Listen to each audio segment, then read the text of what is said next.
자, 2022년 한국 합계 출산율 0.78. 압도적인 신기록을 연이어 갱신하며 지가 지 기록을 갈아치우는 우사인 볼트급 광폭 행보를 이어가고 있습니다.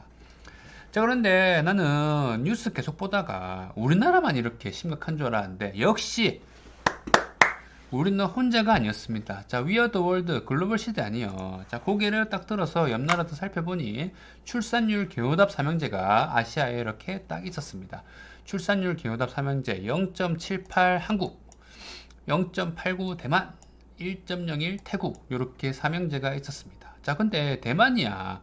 얘 둘은 좀 비슷해 보이죠. 근데 얘는 왜? 너 여기 왜 있어?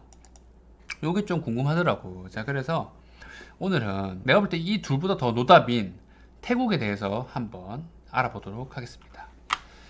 자, 태국은 동남아 경제 1등 국가입니다. 자, 이거 몰랐죠? 우리나라가 GDP 기준 세계 10위 국가인데 태국 GDP 세계 25위입니다. 절대 무시할 그런 국가가 아닌 거죠. 의외인데 우리는 동남아 하면 뭐 못 살 거야 라는 생각을 가지고 있는데 전혀 다 옛날 얘기다. 우리가 관광 가서 조금 더 뭐 싸게 산다고 하는데 이제 관광 가면 싸지도 않아. 동남아 이제 다 비싸. 전적으로 이 동남아 패시브 농업 관광 깔고 가는 동시에 여기에 자동차랑 하드디스크 산업이 굉장히 발달해 있는 나라입니다. 의외죠. 요거 두 개는 왜 몰랐지 우리가? 이 정도면 알아야 되는 게 아닌가? 자, 우리가 이 태국에서 생산하는 제품에 대해서 몰랐던 이유는 태국은 대부분 일본 제품을 생산하고 있어서 그렇습니다. 1960년부터 일본이 제조업이 성장하면서 우리 삼성전자도 지금 인도에 공장 짓고 중국에 공장 짓고 지금 베트남에 공장을 짓고 하잖아. 그래서 일본 기업들도 해외에 공장을 차려야 되는데 그때 태국으로 많이 진출을 한 거야. 그래서 동남아에 이제 일본 차들이 많은데 이거 대부분이 태국에서 지금 생산해서 이렇게 수출을 하는 그런 상황입니다. 태국이 1년에 자동차 180만 대를 생산한다라고 이게 세계 10위입니다. 아세안으로 치면 1등이야. 그 대부분 토요타, 혼다, 미쓰비시 이렇게 일본 브랜드를 달고 나가기 때문에 우리가 이렇게 태국이 자동차를 많이 생산하는지를 몰랐던 거야.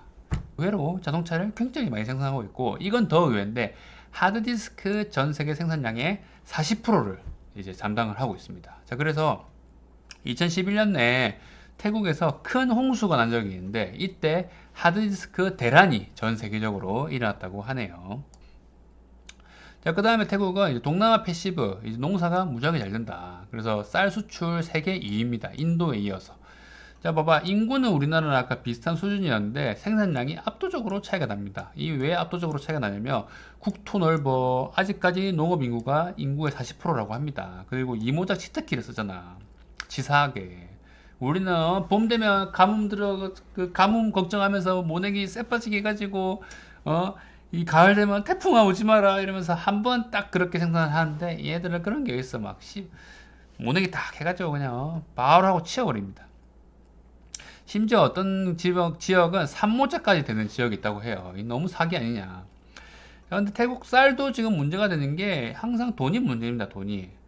태국 쌀 그게 돈이 됩니까? 이 문제 지금 봉착해 있는 거죠. 우리나라도 지금 쌀 생산량이 넘친다 해서 문제가 많은데 태국도 똑같습니다. 태국도 지금 자기 나라가 처리할 수 있는 양에 비해서 너무 많이 생산이 되고 있대. 태국도 이제 입맛이 서구화가 돼서 쌀 소비량도 줄고 그렇다고 무한정 수출 지원금 줘가면서 할 수도 없는 거고 그래서 쌀 산업에 대해서 굉장히 난감한 상황에 처해 있다고 합니다.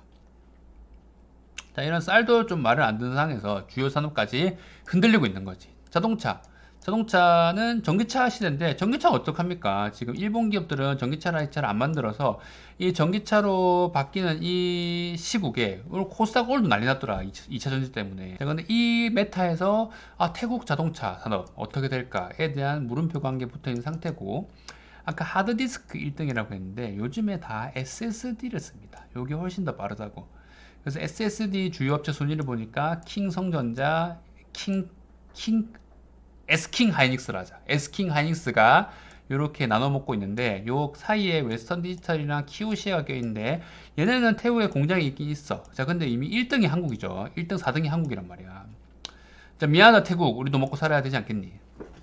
자, 그래서 SSD라는 새로운 기술의 하드디스크 산업이 굉장히 위협을 받고 있다. 자, 이렇게 이중고를 겪고 있는 상황에서 그 질병이 등장해 버렸죠. 그 질병의 등장으로 코로나 전에는 태국이 2019년만 해도 4천만 명이 찾는 관광 강국이었죠. 그 수도 방콕은 물론이고 치앙마이, 푸켓, 파타야, 요즘에는 코사무이랑 뭐 크라비 뭐 이런 데도 뜨고 있대요. 이제 그만큼 동남아 패시브로 관광 자원이 굉장히 많아서 4천만 명이 찾는 그런 나라였는데 이게 GDP의 10에서 15% 정도 차지했다고 합니다. 자, 근데 그 코로나 때문에 개박살 났죠. 개박살 나가지고 이 정도면 거의 뭐 우리나라로 치면 IMF가 온 거죠. 2021년 이건 뭐야? 뭐 6만 명 들어왔대. 그래서 이렇게 마트에 간 상황에서 2022년에 이렇게 깨작 올라왔으니까 한창 많이 멀었죠, 지금. 이렇게 힘드니까 태국 정부가 안 되겠다. 우리 관광산업을 이렇게 빨리 이렇게 되돌리기 위해서 우리 특단의 대책이 필요하다. 그래서 무슨 짓을 하고 있냐? 2022년에 대마를 합법화를 합니다. 대마를 이제 합법화를 한 것도 모자라서 굉장히 국민들에게 권장을 하고 있다. 자, 봐봐. 대마를 키우라고 대마 100만 그루를 무료로 배포. 뭐야, 이거? 뭐 알집 소프트웨어야? 무료 100만 그루 배포를 해가지고 자 우리나라 티운 이런 거 오브제 컬렉션 비싼 거 사서 상추 이렇게 키워 먹을 때 야 집에서 그런 상추 그런 거는 돈 주고 사 먹고 대마 키워 대마를 키워 가지고 우리 관광산업에 이바지를 해보지 않겠니 지금 이런 상황입니다. 그래서 이게 얼마나 좀 심각한 문제냐면 일단은 돈 거리가 일단 마약으로 도배가 됐습니다. 와, 내가 마약 합법화가 이렇게 무서운 줄 몰랐어. 진짜 한 집 걸로 한 집으로 다 이 마약입니다, 마약. 대마 샵이나 대마를 넣어서 요리를 하는 이 식당들도 굉장히 많고, 그래서 이 한국인들 피해 사례가 점점 증가를 하고 있답니다. 대마를 하고 들어온 것도 우리나라는 불법이잖아. 대마를 하려는 의도가 없었어. 근데 시장에서 뭐 한 개 사 먹었는데 거기에 대마 파우더를 쳐 뿌리질 않나. 마약 그래놀라라고 해서 먹었는데 진짜 마약이 들어갔지 않나. 이거 왜 이리 맛있어요? 이렇게 물어보면, 아, 마약이 들어갔습니다. 헤어나오지 못하실 거예요. 막 이런 걸 지금 팔고 있단 말이야, 태국이. 그래서 더 충격적인 게 마사지를 했어.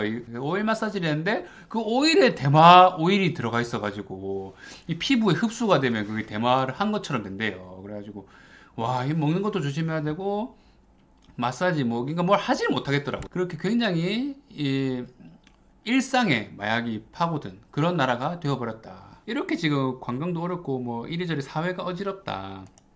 그래서 요약을 하면 지금 태국 경제가 전반적으로 어질어질한 상태인 거죠. 출산율도 문제지만 자동차 일본 OEM이 주력인데 일본 자동차 회사가 전기차 주도권을 잃는다면 태국 어떻게 함? 하드디스크 전 세계 생산량의 40%를 이미 차지하고 있는데 SSD로 트렌드가 넘어가고 있어. 저장장치 트렌드 어쩔? 한국 미워! 이런 상황이 되는 거고.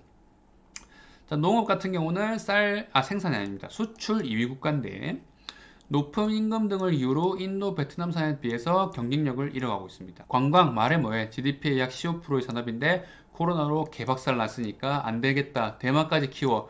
이렇게 허용을 한 상태인 거죠. 이렇게 경제가 어지러질한데 정치라도 말을 좀 들어줘야 되는데 정치도 지금 나쁜 말 할 뻔했다. 난리가 났어.